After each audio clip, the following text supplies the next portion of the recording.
Kamala Das, who assumed the name Kamala Suraya after her conversion to Islam, was born in Kerala in 1934.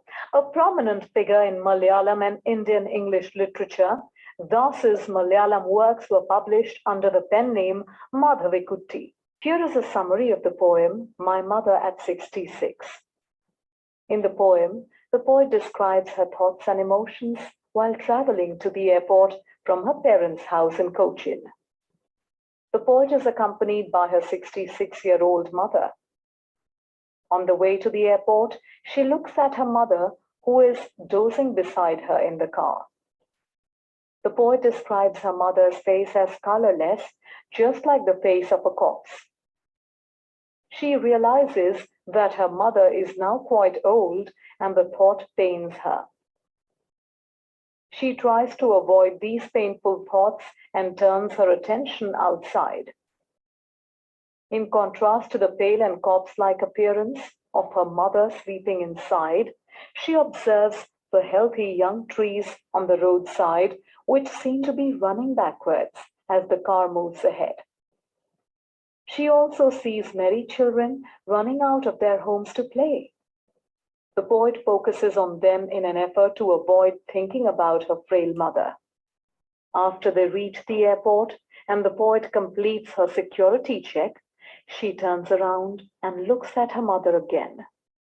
The poet's mother looks frail, pale, and quite old, and reminds the poet of the moon as it appears in late winter. The poet is reminded of her childhood fear, the anxiety of losing or being separated from her mother. The poet is afraid that she might never see her mother alive again, but she doesn't let it show. As she bids farewell to her mother, she only smiles. The two characters in the poem, My Mother at 66, are the poet and her mother. The poet is very attached to her mother. This is evident from the extreme discomfort she feels at the thought of her mother growing old. Even the sight of her mother sleeping seems to be enough to raise fears of her mother's death in the poet's mind. Her attachment to the mother is also clear from the way she does not want her mother to notice her fears. The poet has a deep-seated fear of being abandoned and left alone. This is clear from the manner in which the poet identifies her emotions as an old fear of losing her mother, a fear she had always had in the back of her mind, even as a child. The poet is still hopeful and tries to be positive. This is apparent from the manner in which the poet observes the life in young trees and the energy of the children running around, perhaps in an effort to remind herself that life goes on. She even smiles, albeit for her mother's benefit, giving the reader some hope that despite her childhood fear, she just might see her mother again.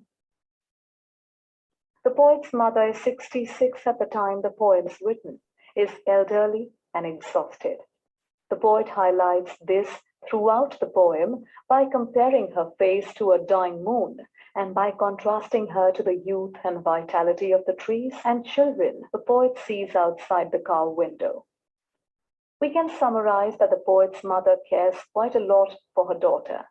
This is obvious from the fact that even though she feels ill, she undertakes a long journey only to see her daughter off at the airport. Now let us examine the poem closely. My Mother at 66 narrates the poet's feelings during a short ride in a car with her mother. The poet is traveling to the airport at Cochin after returning from a visit to her parents' house.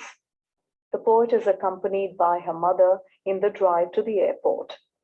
At the end of the poem, the poet and her mother are at the airport where the poet bids her mother farewell. The predominant theme of the poem is the poet's struggle to accept the inevitability that her mother has grown old.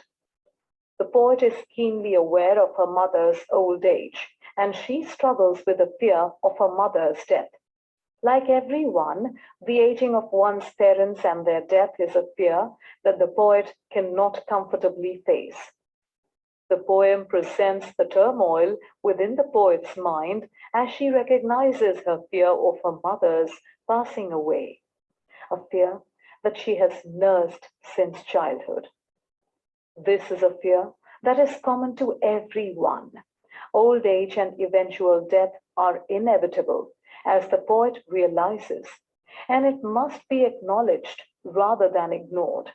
One must accept the inevitable and smile despite it. The poem also presents a contrast between life and youth on one side and age and death on the other. The young trees, which appear to be sprinting, and the children spilling out of their homes contrast with the sadness and tiredness of age visible in the poet's mother.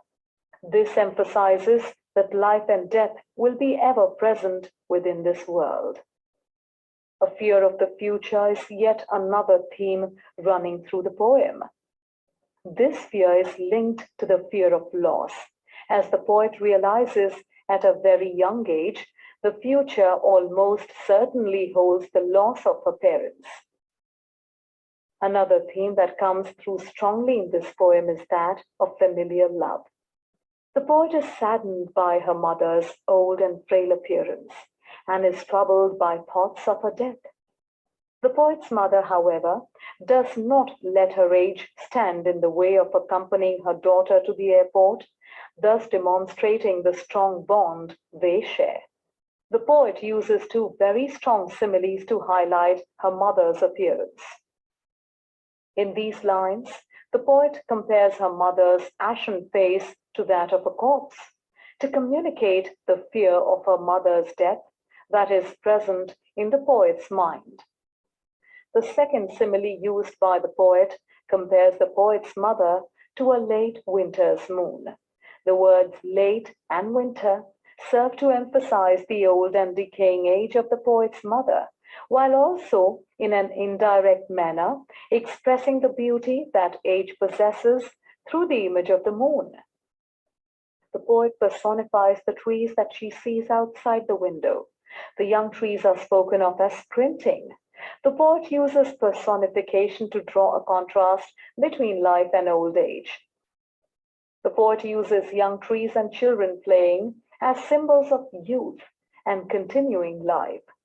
The imagery of the winter moon serves to present a vivid picture of the poet's mother's age. The poet uses tautology and repetition for emphasis in the last lines of the poem. The words wan, pale, both describing tiredness, are used to really emphasize the appearance of the mother's face. The poet furthermore uses the word smile repeatedly at the end of the poem, trying to draw attention to the turmoil within. She hides her helplessness for the sake of her mother.